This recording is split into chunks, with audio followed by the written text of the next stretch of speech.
산자와 죽은 자를 위해서 산자는 자기 업을 밝히고 돌아가신 조상님들께는 천도하는 그런 기도입니다. 지금 생각하고 말하고 행동하는 것이 미래에 나의 것이 된다는 것을 각인시켜주는 그런 의식입니다.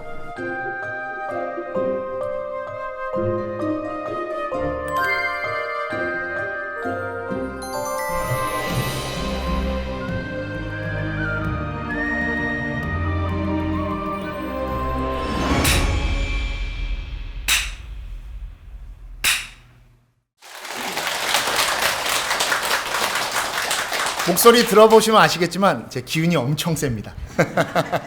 불교 성지 중에 가장 기운이 센 데가 어딘지 아십니까? 아니죠, 보드가야죠. 부처님이 깨달으신 보리수가 있는 곳이고 그 가야의 이름을 딴 곳이 바로 가야산 해인사입니다. 그래서 제가 가야산 기운을 몰고 다녀서 기운이 엄청 센데 대전에 왔더니 그 기운과 함께 법비가 함께 내려져서 너무나 감사한 시간이었던 것 같습니다. 불교에서는 비가 마냥 나쁜 것이 아닌 법비, 법우라고도 표현을 합니다. 법의 비다라고 해서 내려온 인연이 다시 그 물을 끌고 올라갑니다. 젖었던 비가 말랐던 땅을 젖히고 그 젖었던 땅에서 불의 기운이 하늘로 올라가 땅과 하늘이 함께 된다는 뜻에서 법우, 법비를 표현하고 그 표현이 가장 많이 나오는 것이 바로 화엄경입니다.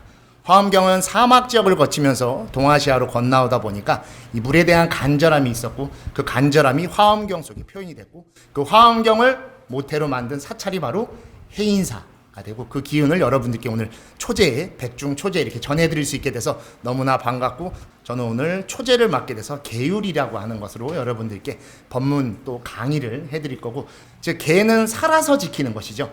살아서 지킨 계를 통해 자신의 수업을 씻고 금생의 선업을 쌓아 다음 생으로 이어가고 그 선업을 우리 자식들에게 다시 회양하는 삶을 꿈꾸는 게 바로 계행의 가장 중요한 부분입니다. 백중 초제다 보니까 계로 바로 들어가는 것보다 백중에 대한 의미를 조금 알고 백중이 또 계행과 굉장히 밀접한 관련이 있기 때문에 그러한 내용을 말씀드리도록 하겠습니다.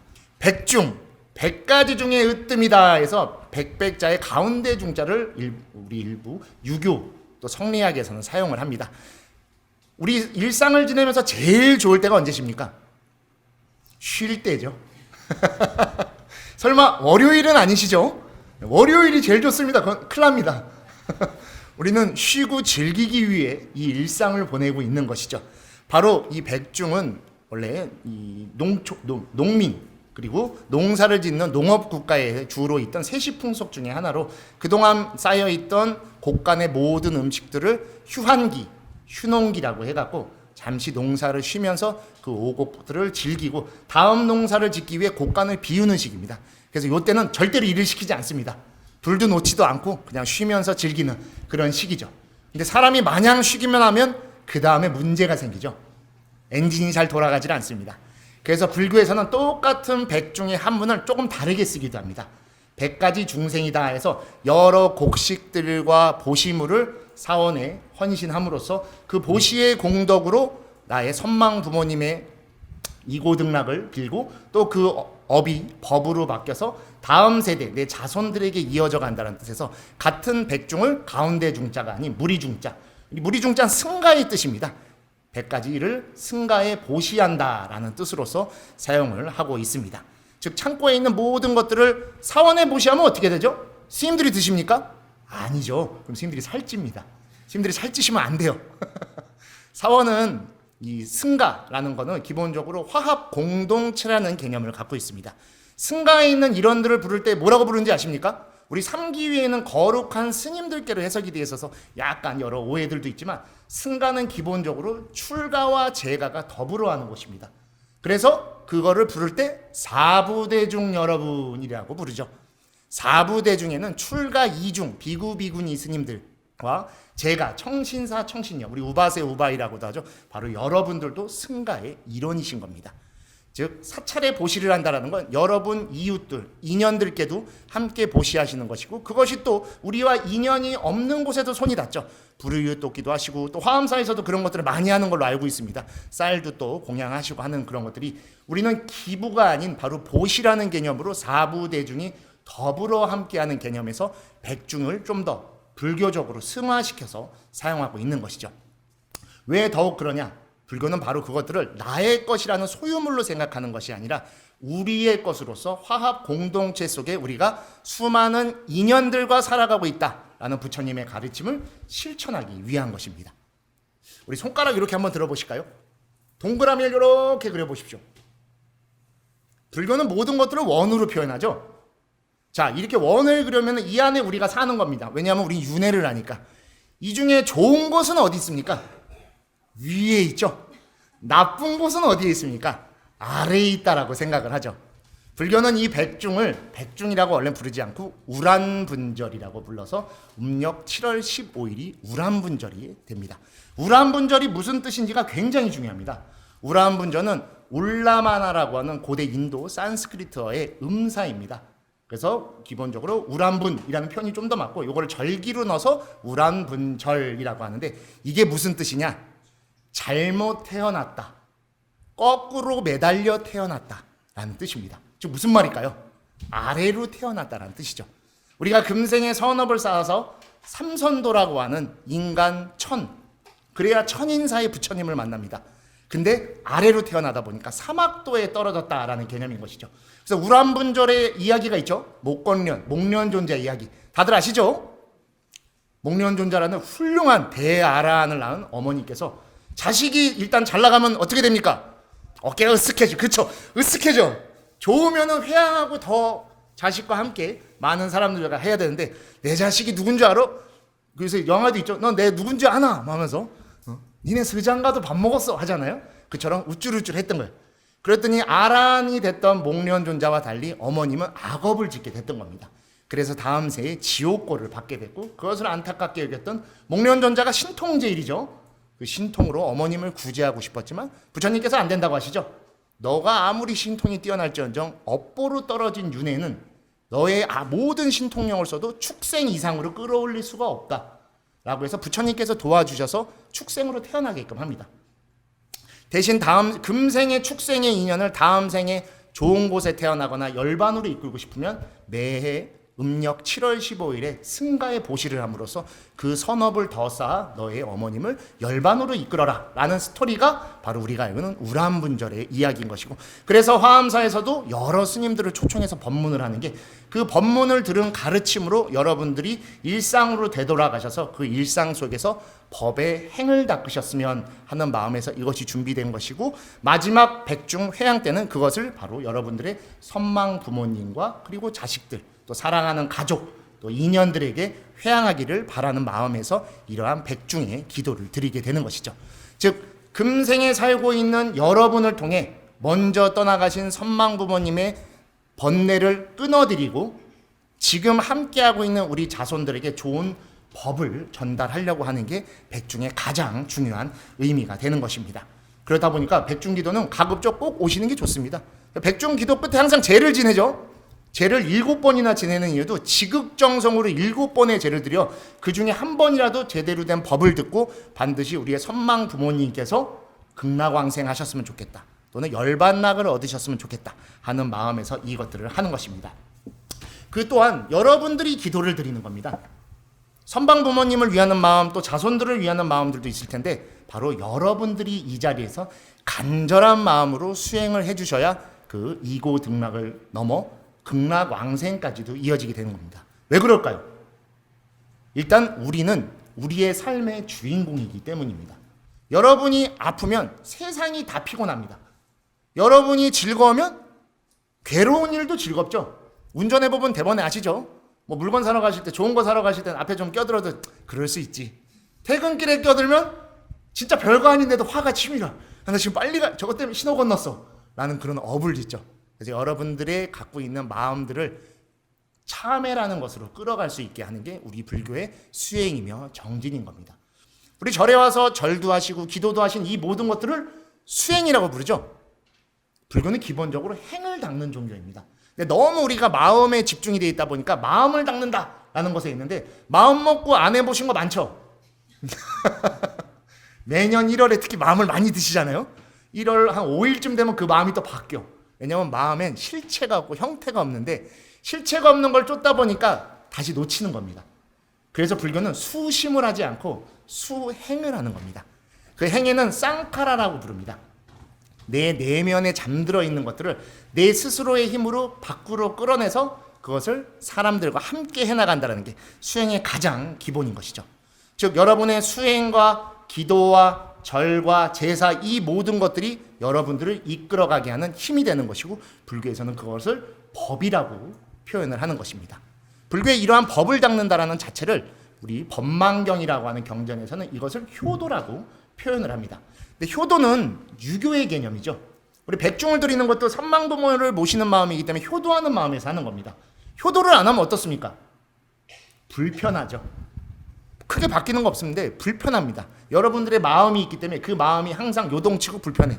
그러다 집에 혹시라도 작은 일이 생기면 죄를 잘 안 내드려서 내가 이런 건가? 우리 그래서 최근에 가장 인기가 있었던 영화가 뭡니까? 파묘죠. 파묘. 그만큼 우리의 마음에는 선망 부모님과 이미 떠나가셨지만 이어짐이 들어있습니다. 우리는 단 한순간도 부모님을 떠나보낸 적이 없습니다.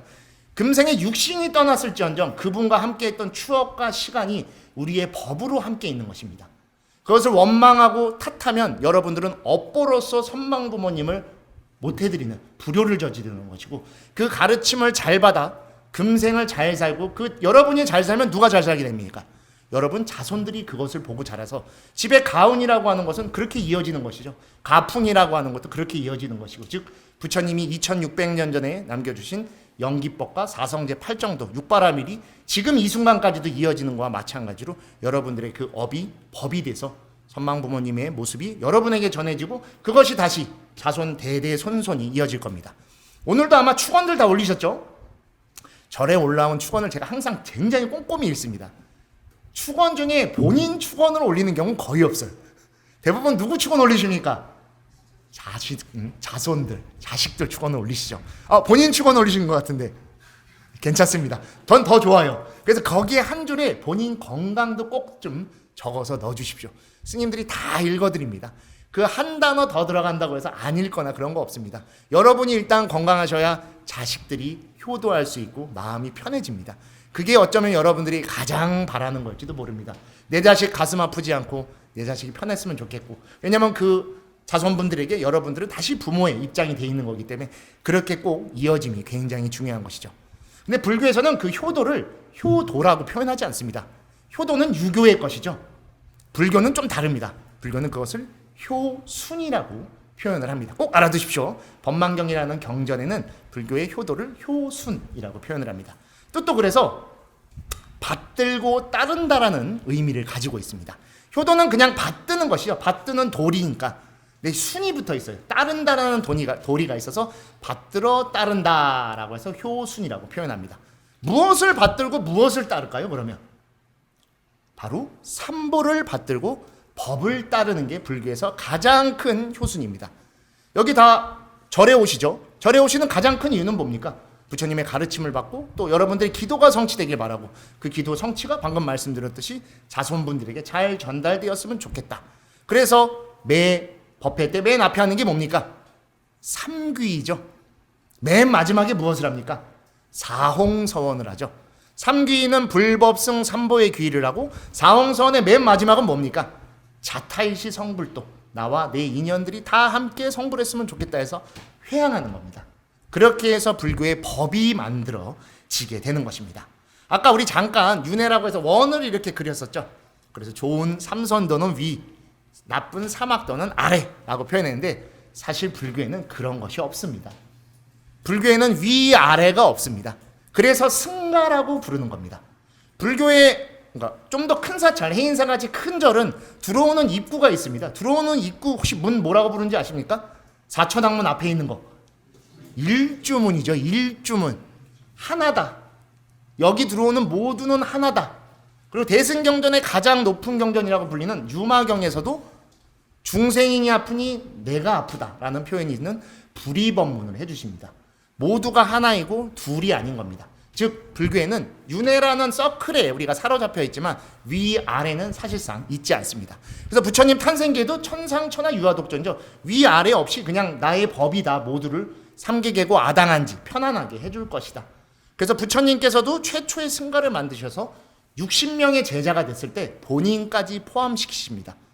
여기에는 스승도 제자도 아닌 모두가 아라한이다 라고 해서 61명의 아라한이 되었다 라고 해서 전도선언이라는 걸 하셔서 모두가 전법을 위해 부처님의 법을 전하기 위해 떠나는 것을 만드시게 되는 겁니다. 즉 불교는 위아래가 아닌 우리의 양옆을 바라보는 종교입니다. 잠시 한번 쭉 봐보십시오. 아시는 분들도 계시고 아닌 분들도 계실 거예요. 그죠? 이 자리에 우리가 이렇게 모여있지만 우리는 앞과 양옆에 있죠. 제가 이 천장에 매달려서 법문하지 않지 않습니까? 천장에 매달려서 이렇게 아래를 보고 해야 되잖아요. 원래 일반적인 종교는. 그래서 하늘을 우러러 한 점 부끄럼 없잖아요. 신을 볼 때 항상 하늘을 보고 우리는 근데 가장 엎드리죠. 그래서 그곳에서 우리의 참회를 하는 것이 불교의 기본 수행이고 여러분이 쓴 곳을 바라보기에 부처님은 같은 위치에 계십니다. 항상 같은 지위에서 여러분을 바라보고 그 안에서 불법이 있다라는 걸 보여주는 우리는 평등, 그 평등이라는 것도 직선상에서 함께 있는 평등을 말하는 게 불교다라고 해서 스님과 제가자가 함께하는 사부대중이라는 공통 불이의 개념을 항상 갖고 있는 것이죠. 즉 이 개념은 불교에서 가장 중요한 것입니다. 왜냐하면 내 옆에 있다라는 건 어떤 존재입니까? 인연의 존재입니다. 위아래에 있다라고 하면 여러분들과 인연이 될 수 없습니다. 그래서 요새 이 주택 환경이 바뀌어서 자꾸 싸우는 거예요. 위에서 쿵쿵 대면 어떻게 됩니까? 싸우죠. 우리 근데 70년대 80년대는 어떻게 살았습니까? 옆집에 살았지 않습니까? 옆집이라고 했죠. 윗집 아랫집이라고 안 했었습니다. 어느 순간 옆의 개념이 사라지고 점차 위아래의 사람들이 매립된 겁니다. 그러다 보니까 지금 시대는 성공의 개념이 위로 올라가는 게 됐죠. 옛날에 왕은 어떻습니까? 위가 아니라 다 다스리는 개념입니다. 같은 공간에 있는 왕은 그래서 나라를 다스리는 거죠. 위에 서서 아래로 찍어내리는 게 아니라 그 사람들을 아울러서 함께 끌고 가는 게 바로 왕의 가장 중요한 역할이었는데 너무 수직 사회가 돼버린 것이죠. 너무 서양적인 사상 1이라고 하는 숫자에 사로잡히다 보니까 이 1이 위아래를 향해 있지 않습니까? 동양의 1은 어떻게 돼 있습니까? 옆으로 돼 있죠. 그래서 스님들이 법문하실 때 주장자를 이렇게 안 듣습니다. 이렇게 들죠. 거기서 우리가 불이이며 불법이 하나다. 여러분과 내가 다른 바가 없다라는 겁니다. 다만 저희는 출가를 해서 출가자로서 승가의 내부에서 집중적인 수행을 하지만 여러분들은 제가자로서 승가를 받들어 주시고 그 안에서 함께 기도하고 수행을 닦는 하나도 다르지 않는 함께 부처님의 제자로서 살아간다는 걸 명확하게 하고 있는 것이죠. 그렇기 때문에 여러분의 옆에 있는 인연들에 대한 감사함, 소중함, 그리고 나 역시도 누군가의 인연이고 나 역시도 그러한 인연의 시작점이라는 것을 명확하게 인지하셔야 됩니다. 불교의 논서 중에 청정도란이라는 것이 있습니다. 그 안에 보면은 코끼리 발자국의 경이라는 경전이 있는데 거기에는 불교의 법이 무엇인지에 대해 명확하게 설명을 하고 있습니다.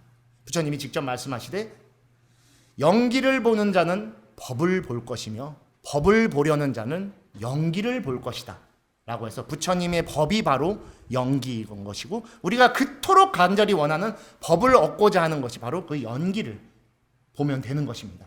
근데 존재하지 않는 법을 항상 잡으려고 하다 보니까 잡을 수가 없죠. 우리 옛날에 그 안데르센 동화 중에 파랑새라는 이야기가 있습니다. 파랑새 찾으러 오만들 다 돌아다니죠. 근데 결국엔 파랑새 어디 있는지 아십니까? 집에 있죠, 집. 내 출발한 곳에 그 자리에 파랑새가 있었던 겁니다. 즉 여러분의 그 자리가 깨달음의 자리인 거고 여러분이 서 있는 그 자리에 여러분의 인연들이 관세음 보살이기도 하면서 부처님의 법을 항상 전하고 있는 겁니다. 때론 힘들게 할 때도 있지만 때론 즐겁게 할 때도 있고 그들이 있기 때문에 피곤하기도 하지만 그들이 있기 때문에 행복하기도 하는 것이죠. 태어난 그 순간에도 여러분 옆에 있었고 여러분이 떠나갈 때도 또 다른 인연들이 여러분의 자손이 될지 친구가 될지 모르는 그 인연들이 여러분 곁에서 연기적 존재로서 또 인연으로서 함께 해 나가고 있을 것입니다. 그래서 불교는 그거를 인드라망이라고 부릅니다. 혹시 들어본 적 있으십니까? 인드라망. 많은 경전에 등장하죠. 제석천이라는 인드라 신이 갖고 있는 특수 무기입니다. 촘촘한 그물이어서 얘를 던지면 단 하나도 걸리지 않는 것 없이 모든 게 걸립니다. 그 촘촘한 그물망이다 보니까 한 그물코에서 시작된 점이 다음 그물코까지 모든 것들이 비추고 이어져 있다라는 뜻이어서 불교의 연기법을 설명할 때 많이 등장하는 것이죠. 지금 저와 여러분이 이만큼 떨어져 있지만 저와 여러분은 이미 아는 사이죠. 모르는 사이입니까? 이제 저를 아시게 됐죠. 그 인연이 이 화엄사라는 곳으로 이어지게 된 겁니다. 화합을 잘 도모하기 위해 불교에서 만든 가르침이 있습니다. 불교인이라면 반드시 지켜야 되고, 이건 출가 제가를 떠나 부처님이 최초로 제자들을 위해서 만드신 뭐라고 해요? 교과서입니다. 반드시 이거는 외워라 라고 해서 이 세 가지는 절대로 잊어버리면 안 되고 이 세 개는 반드시 명심해야 된다 라고 말씀하신 세 개가 있습니다. 무엇일까요? 바로 사막입니다. 이미 뒤에 학자가 붙어 있죠. 딱 그래서 정해져 세 가지 마땅히 배워야 될 거예요. 사막 뭡니까? 개, 정, 해. 완벽하게 알고 계십니다. 이거 모르시면 제가 화엄사에서 수업해 드립니다. 개, 정, 해. 근데 이 학이 우리 영어로 있는 배우다, study나 understand의 의미가 아니라 이미 understood, 배워져 있다라는 겁니다. 우리 내면 안에 들어있는데 이것을 우리가 꺼집어내지 못한다라고 해서 이 학은 그래서 시카라고 해서 스며들어 있다라는 뜻으로 우리 불교에서는 표현을 합니다. 첫 번째, 개는 마땅히 해야 될 바죠. 이제 잠시 후면 설명해 드릴 겁니다. 그리고 정은 선정이라고 하죠. 집중되어 있는 것이고, 해는 지혜인 것이죠. 근데 이 사막, 개, 정, 해 중에 내가 개를 닦고 내가 정을 닦지만 마지막 해는 여러분이 하시는 게 아닙니다. 타인에 의해서 증명되는 겁니다. 자, 제가 여기 지금 와서 법문하면서 저는 되게 지혜로운 사람입니다 라고 하면은 뭐 이렇게 자만해 라고 하겠죠. 근데 진짜 지혜로운 사람은 어떻게 표현됩니까? 타인에 의해서 표현되죠. 저분은 진짜 지혜로운 분이야, 되게 지혜롭게 산다라고 해서 이 해만큼은 다릅니다. 부처님을 왜 존경하죠? 부처님이 나는 신이다 믿습니까? 라고 안 하죠. 그건 믿으시면 안 돼요. 그거는 믿어서는 안 되는 거기 때문에 강요하는 겁니다. 믿으세요 라고. 알아서 믿죠. 우리는 영기가 현현한 걸 알고 사성제 8정도의 법이 나를 고통으로 꺼내줄 것을 확신하고 있기 때문에 자연스레 오는 겁니다. 어떻게 생겼는지도 모르시죠? 인도 분이세요. 피부가 하얄까요? 까말까요? 우리랑 같을까요? 곱슬일까요? 아닐까요? 모릅니다. 단지 그분의 가르침에 우리는 매료돼서 그분을 상징하고 그분의 법이 있는 이 사찰에, 절에 모여서 함께 수행을 하는 것입니다. 단지 그 마음 하나면 되는 겁니다. 그리고 그것들이 다 내포되어 있는 것이 바로 사막에 부처님께서 직접 모든 제자들에게 잊지 말고 평생을 닦아야 된다라고 한 것이 바로 사막의 개정해가 되는 것이죠. 저는 오늘 그 중에서 개를 말씀드릴 겁니다. 근데 여러분들 나머지 5개의 제에 다 참석하셔서 법문을 들으면 자연스럽게 정을 얻으실 것이고 마지막에 해를 증득하셔서 해의 실천을 스스로 하고 계실 거라는 걸 제가 반드시 약속드리도록 하겠습니다. 그래서 초제에 오늘 제가 불려온 겁니다. 개로 시작해서 스타트를 끊어줘야 정해를 갈 수 있다라고 해서 제가 온 것입니다. 다 수계들 받으셨죠? 안 받으신 분은 무조건 가을 수계 받으셔야 됩니다. 법명들 있으시죠? 여러분들이 법명을 활용하실 수 있는 첫째 길은, 첫 걸음은 바로 수계입니다. 믿음만 있어도 되는 거 아닙니까? 당연히 믿음만 있으셔도 사찰에 오셔서, 절에 오셔서 기도하고 부처님 제자로서 사셔도 됩니다. 근데 이게 그래서 불제자 논쟁이라고 해서, 저는 또 이제 동국대학교 교수로 있다 보니까 학술적인 것도 말씀드려야 돼갖고 불제자 논쟁이라고 있어서 신심이 먼저이냐 수계가 먼저이냐로 끊임없이 논의를 합니다. 왜냐하면 부처님 제자들이 처음 부처님을 찾아왔을 땐 신심으로 옵니다. 근데 부처님을 뵙는 순간 부처님이 수계를 주십니다. 오라 비구여, 또는 오라 버치여, 잘 왔도다, 마땅한 법이 응당설해졌도다 라고 해서 모든 경전에서 말해지면서 수계가 됩니다. 근데 지금 부처님이 계시지 않다 보니까 저희가 가을에 수계식을 하죠. 그런 식으로 개를 받게 되는 것이고, 개를 받을 때 다 불명을 받으셨을 겁니다. 불명을 받았다라는 건 여러분의 스스로의 선택으로 수계를 받은 거기 때문에 선택된 삶을 사실 수 있습니다. 처음으로 여러분은 선택된 삶을 살아보실 수 있는 겁니다. 여러분의 생은 여러분의 선택이 1%도 들어있지 않습니다. 그냥 여러분의 업으로 태어난 겁니다. 부모님의 간절한 사랑으로 여러분이 태어나신 거죠. 그 안에 여러분의 선택권은 들어있지 않습니다. 그래서 불교에서 유일하게 생은 업으로 논합니다.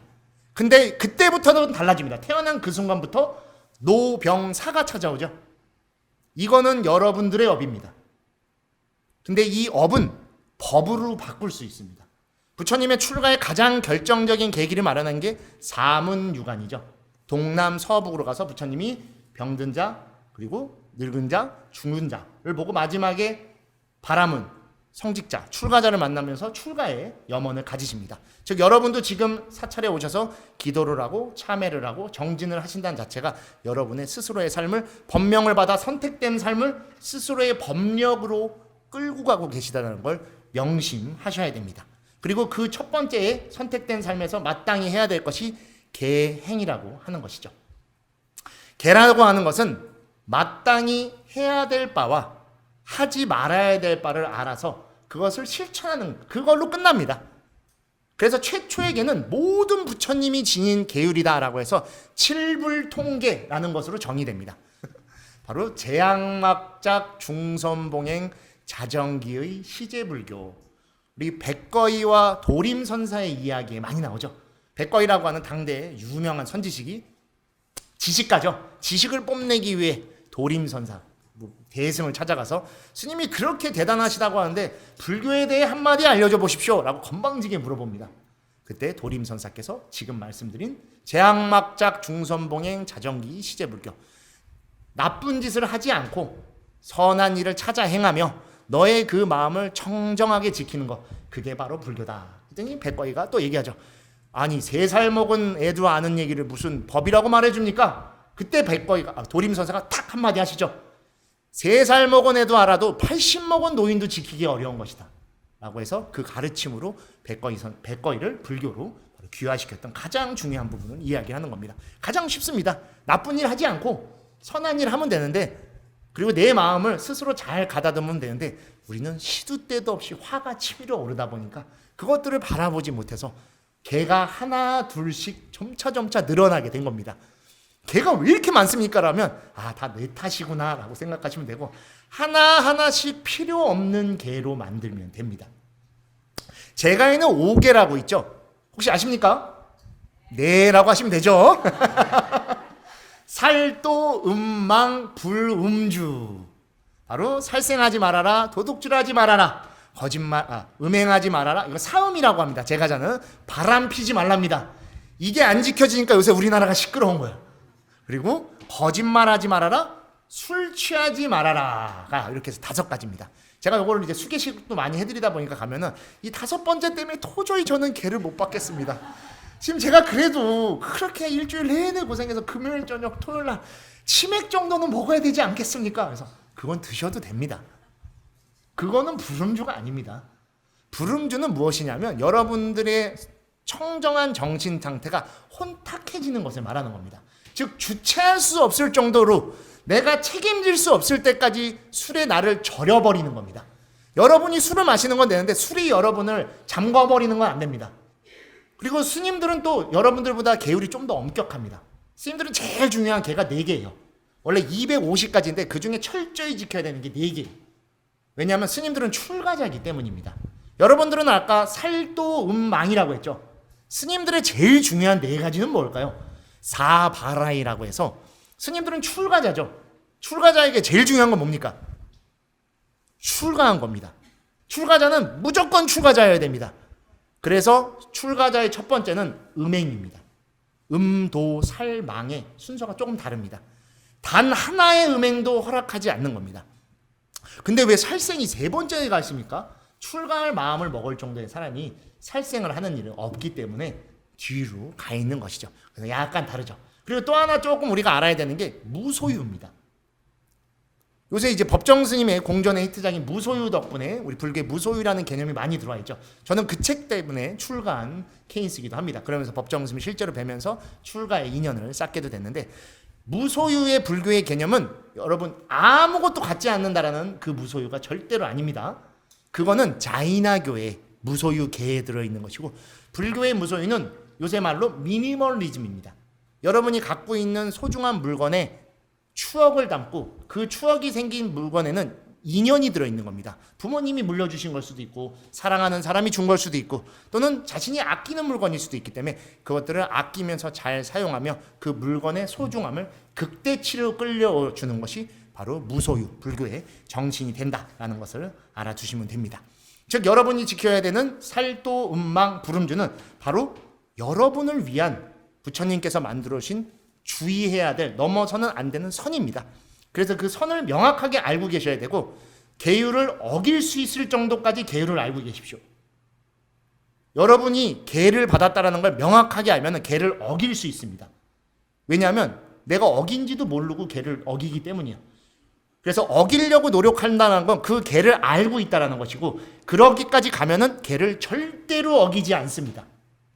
계를 알고 있기 때문인 것이죠. 죽이지 말아야 된다는 것은 말라라는 표현 때문에 우리가 약간 거북하게 받아들이는데 원래 여러분들에게 내려진 계는 해라라는 뜻입니다. 적극적으로 해라. 죽이지 말라라는 걸 적극적으로 하기 위해서 어떤 식으로 해석해야 됩니까? 생명을 사랑하고 존중하라입니다. 여러분들은. 도둑질하지 말라라는 건 어떻게 볼 수 있을까요? 남의 물건을 나의 물건같이 소중하게 아껴주고 함부로 하지 말라는 겁니다. 사음하지 말라는 건 뭡니까? 내 사랑하는 가족을 더욱더 사랑해 주라입니다. 거짓말하지 말라는 무엇이겠습니까? 설사 속인다라고 할지언정 내가 그것에 대한 불편함을 갖고 사람들을 진솔하게 대하라는 겁니다. 음주는 뭡니까? 아까 말씀드렸듯이 취하지 않는 선에서 사람들과 이야기 나눌 수 있는 선에서 자리를 가져라라는 표현입니다. 이렇게 계를 외워주십시오. 그러면은 지키기가 조금 수월해집니다. 그래서 여러분들이 그런 것들을 하나하나 지켜나가면 불교에는 훈습이라고 하는 것이 있습니다. 생선을 쌓은 종이는 무엇을 다음에 쌓든 비린내가 나고 향을 쌓았던 종이는 다음에 다시 생선을 싼다 할지언정 그 종이에 향내음이 배어 있습니다. 그거를 훈습이라고 해서 스며 배어 있다라는 뜻입니다. 즉 여러분이 그렇게 지켜주시는 계행이 여러분의 모습, 말투, 생각, 신구의에 스며들어 있기 때문에 그것은 또 누구에게 전달될까요? 그러면 여러분의 인연들, 바로 가족에게 전달되는 것입니다. 저는 원래 종교가 없었습니다. 출가한 마음도 크게 없었었는데 출가하고 났더니 저도 모르게 천수경의 음곡을 알고 있었어요. 왜냐하면 제가 어렸을 때 할머님이랑 같이 살았는데 할머님이 항상 집에서 영인 스님 천수경 테이프를 틀어두셨어요. 그 물소리 쫄쫄쫄 깨고 먹고 뭔지 아시죠? 그게 귀동량으로 계속 들어있던 게 내 안에 있었던 거예요. 출가하고 났더니 자연스럽게 나왔던 겁니다. 저는 이 훈습에 대해서 그래서 굉장히 감사하며 두렵게 생각합니다. 여러분의 그 한마디 한마디는 인연의 업장을 통해 자녀분들께 고스란히 전해집니다. 그리고 여러분들이 갖고 있는 어떠한 습관, 버릇은 여러분들의 부모님의 업장으로 여러분들에게 고스란히 이어져 온 겁니다. 그래서 담죠. 깜짝 놀라게 담죠. 나이 먹을수록. 그래서 그거를 우리는 법으로 바꿔야 됩니다. 불교의 가장 큰 매력은 법이 있다라는 겁니다. 법은 다르마, 즉 연기인 겁니다. 이것이 있으면 저것이 있고 이것이 멸하면 저것이 멸한다. 이것에서 저것으로 옮겨갑니다. 여러분의 오늘이 내일로 이어지는 것이고 내일의 오늘이 다시 내일로 이어지는 그 순간에 여러분의 법력이 여러분의 찰나찰나를 바꿔 드릴 겁니다. 그 바뀐 것은 그리고 여러분의 모습이 되어 그대로 여러분과 함께 인연들과 공존하게 될 것이고 불교의 바로 자리이타라고 하는 가르침이 그렇게 이어지는 겁니다. 자리이타를 의도적으로 선행을 하려고 하지 마십시오. 그러면 선업이 쌓입니다. 선업은 쌓으면 일단 좋습니다. 선업 쌓이면 어떻게 되죠? 삼선도에 다시 태어나야 돼요. 한 번 더 태어나는 건 괜찮습니다. 인간과 천상에. 근데 그 중에 약간의 실수라도 들어가면 큰일 나요. 선업을 쌓으려고 했는데 이거를 내색하면 안 돼요. 그러면 선업이 악업이 될 수도 있어요. 제가 여러분들에게 오늘 이렇게 계율에 대한 말씀을 드렸는데 다음에 또 뵀는데 그때 제가 말씀드린 거 기억하십니까? 그랬더니 뭐였죠? 아니 그 와서 듣고선 그것도 기억 못 하시고 뭐하러 오셨어요? 이건 악업이죠. 그렇게 되는 거 생색내면 안 됩니다. 그냥 흘려보내듯이 하는 게 불교의 선법을 닦는 것이고 그게 법으로서 살아가는 겁니다. 업보를 씻기 위해 번뇌를 끊기 위해 오늘도 정진하시고 내일도 기도하시는 건데 여기 와서 업을 쌓아서는 절대로 안 된다라는 겁니다. 그래서 그러한 것들을 이끌어서 계행을 닦게 되면 자연스럽게 여러분의 삶이 바른 삶을 불교적 삶을 사는 그때 바로 정이 이루어지는 겁니다. 그리고 정진되어 있는 삶을 살게 되면 그분이 바로 지혜로운 삶을 사는 자연스러운 효과가 만들어지는 게 사막의 구조인 겁니다. 그래서 첫걸음인 계행에 대한 걸 명확하게 아시면 돌아가셔서 여러분이 집중된 불교적 삶을 사시게 될 것이고, 그를 통해 주변에 여러분들이 지혜로운 분이다, 지혜로운 삶을 사는 존재라고 스스로 불리게 되는 겁니다. 그땐 좀 뿌듯해 하셔도 됩니다. 부처님 법을 만나니까 내가 좀 지혜롭게 불리네. 이거 좀 좋은데? 그럼 어떻게 하면 돼요? 인연을 당겨오셔야죠. 야, 내가 이렇게 해서 절에 가서 법문 듣고 이렇게 해보니까 되게 좋더라. 화엄사라는 좋은 절인데 너도 같이 가서 한번 기도도 한번 해봐. 아니면 말고 일단 해봐. 근데 그거 하나는 꼭 알아도 불교에서 절에서 기도하면 소원은 무조건 이루어져. 진짜입니다. 기도하면은 소원은 무조건 이루어져. 제가 자주 쓰는 편이거든요. 왠 줄 아십니까? 기도 언제까지 하는 겁니까? 될 때까지예요. 될 때까지 기도한다고. 여러분 진짜 그렇게 기도하셔서 안 되면 저한테 찾아오세요. 선생님, 제가 될 때까지 기도를 했는데 기도가 안 됐습니다 하고 저한테 찾아오십시오. 그럼 제가 그분만을 위해서 100일 기도를 다시 해드릴게. 참고로 근데 아직까지 단 한 번도 제가 100일 기도를 해드린 적이 없어. 왜죠? 다 됐으니까. 될 때까지 기도하십시오. 어떠한 마음으로? 된다는 마음으로. 의심하지 마십시오. 기도에 의심하면 기도 안 됩니다. 딴 생각하거든. 기도에 집중을 하고 우리 자식들 잘 되기를 빌면서 계속 막 절을 해야 되는데, 오늘 저녁에 갈 때 장 뭐 봐고 가지? 내일 출근해야 돼. 이거 엇보죠. 입만 뻐끔뻐끔 하는 거예요. 그죠? AI에 AI. 우리는 우리의 신구의로 작동되는 하나의 유정이기 때문에 여러분 스스로의 생각과 행동과 말로서 기도해 주시고 항상 집중돼서 될 때까지 기도를 해 주셔야 됩니다. 그래야 여러분이 소원 성취하셔야 여러분의 선망 부모님도 극락왕생을 하실 것이고, 여러분의 자손분들도 행복한 삶을 살 수 있을 겁니다. 선망 부모님의 극락왕생을 누가 시킬까요? 파묘의 묘자리를 왜 팔까요? 여러분의 마음이 그걸 만드는 겁니다. 여러분의 마음이 안락하고 평온할 때 집안이 다 평온한 겁니다. 집안이 평온하면 누구에게 감사합니까? 조상님께 감사하죠. 그렇게 이어져 있는 겁니다. 억지로 극락왕생을 끌고 가는 게 아니라 내 내면의 극락으로 부모님을 왕생시켜드려야 됩니다. 저 먼 곳 서쪽 어딘가에 저 위아래로 보내는 게 아니라고 아까 말씀드렸죠. 우리는 위아래로 살지 않습니다. 이 공간 안에 함께 더불어 사는 존재들입니다. 그걸 절대로 잊으시면 안 됩니다. 그리고 여러분이 하시는 기도, 신구의, 계행, 이 모든 것은 고스란히 여러분에게 되돌아갑니다. 왜냐? 불교는 자업자득이기 때문입니다. 여러분이 짓는 선업이든 악업이든 무조건 여러분에게 되돌아갑니다. 인과응보이기 때문인 것이죠. 우리 인과응보 자업자득 하면 되게 부정적으로 좀 느껴요. 옛날부터 안 좋게 표현을 해갖고, 저는 호르몬이 외아들이다 보니까 옛날에 그거 진짜 많이 들었어요. 옛날에는 과부라고 불렀죠. 뭐 아무 죄도 없는데 왜 어머님이 그걸로 욕을 먹고 힘들어야 되나? 그게 참 싫었어. 그래서 우리 그 친할머니를 별로 좋아하지 않았었습니다.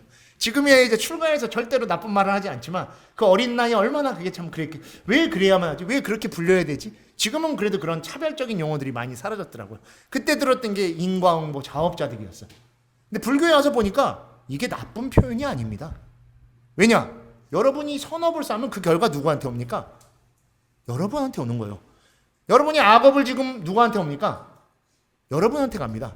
그럼 결과는 뻔하죠. 뭐 하면 됩니까? 선업을 쌓겠죠. 나쁘다는 거 뻔히 아는데 할 사람 아무도 없죠.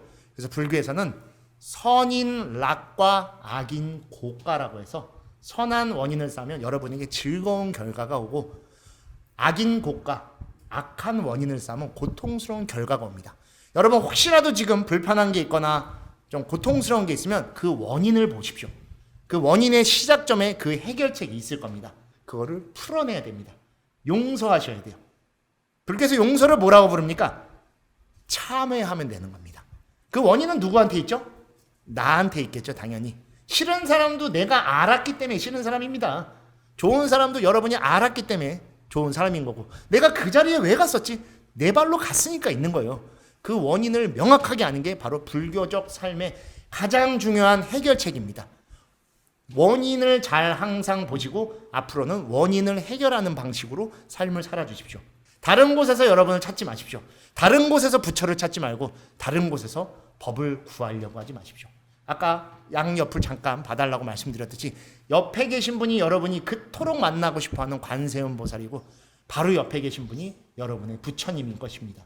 그리고 댁에 돌아가셔서 여러분을 맞이해 줄 가족들도 다 여러분의 부처님이고 법일 것입니다. 요새는 가족이 좀 더 늘어났죠. 여러분이 대단해요. 요새는 육도윤회 주는 중생 중에 축생도 우리 가족이 됐어. 우리가 제도해 줬다고. 축생, 강아지 고양이를 이제 축생이라고 부르면 큰일 납니다. 그죠? 반려견, 반려묘 얘들이 더 잘 알아 우리를. 저도 처음에는 어떻게 사람을 더 아니라고. 우리 집에 있는 거사님보다 내가 돌아갈 때 맞이해주는 강아지가 나를 더 잘한다고. 얘가 기가 막히게 내 마음을 읽습니다라고요. 진짜입니까? 다들 끄덕끄덕 하시네요. 내 주변에 있는 인연들을 바르게 본다라는 그 자체가 여러분의 계행인 것이고 나침반이 돼주실 것이고, 그를 통해서 여러분들이 청정해 주시면 그것이 먼저 떠나보낸 부모님에게 전달돼서 극락왕생이 이루어질 것이며, 여러분의 그 모습을 자녀분들이 그대로 본다면 우리가 먼저 금생을 떠나게 됐을 때 그 친구들이 우리를 또 그리워하면서 지금같이 기도와 정진으로 우리의 극락왕생을 빌어줄 것입니다. 그래서 백중은 산자와 떠난 자, 아직 오지 않은 자, 3세, 과거, 현재, 미래가 백중 안에 다 어우러져 있는 것이고, 그것을 빌기 위해 우리는 보시를 하고 공양을 하고 함께 제사를 올리는 겁니다. 우리의 행동에 따라 여러분이 바뀔 것이고, 우리가 무엇을 하냐에 따라 우리의 삶이 달라질 것입니다. 불교의 가장 오래된 경 중에 숫다니파타라고 있습니다. 들어보셨죠? 법정 스님께서도 번역하신 아주 아름다운 부처님의 직설에 가까운 경전구가 있는데, 거기에 보면은 낮은 신분에 출가한 제자가 고귀한 신분에 출가한 제자들에게 약간 무시를 당하면서 승가를 떠나려고 하면서 부처님께 고민 상담을 하는 내용이 있습니다. 그때 부처님이 이 말씀을 해주십니다. 저는 지금도 수행에 항상 중요한 가르침으로 삼고 제 방에도 항상 법정 스님의 숫다니파타를 두고 있는데, 그곳에서 부처님이 이렇게 말씀하십니다. 태어남에 의해 바라문이 되는 것이 아니고 태어남에 의해 천한 사람이 되는 것이 아니다. 너의 지금 그 행동, 행에 의해 천한 사람이 될 것이고, 너의 지금 행에 의해 바라문도 될 것이다. 지금 너의 그 신구 이 하나하나의 행동이 너를 출가자로 만드는 것이지, 태어났기 때문에 바라문, 태어났기 때문에 가난한 것이 아니다. 너의 그 하나하나의 지금 모습에 앞으로 오지 않은 내일에 너의 모습이 투영되어 있다. 이걸 꼭 알아주셨으면 좋겠습니다.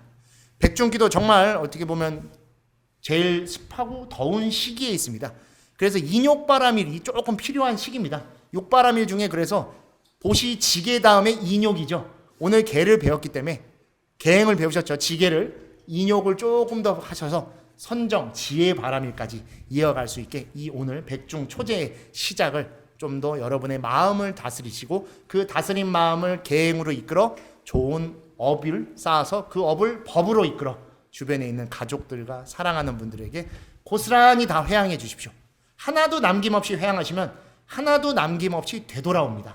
그게 불교의 가지력, 회양력이기 때문에 그를 통해 더 행복해지시고 부처님의 가피가 항상하시며 화엄사에서 우리 모든 사부대중 여러분들이 성불하시고 부처님의 가피와 함께 소원 성취하시기를 발언드리면서 오늘 이야기를 마치도록 하겠습니다. 오늘 좋은 자리에 이렇게 함께 할 수 있어서 너무 감사드리고, 항상 여러분들 곁에 부처님의 가피와 행복이 함께 하시길 발언드리겠습니다. 감사합니다.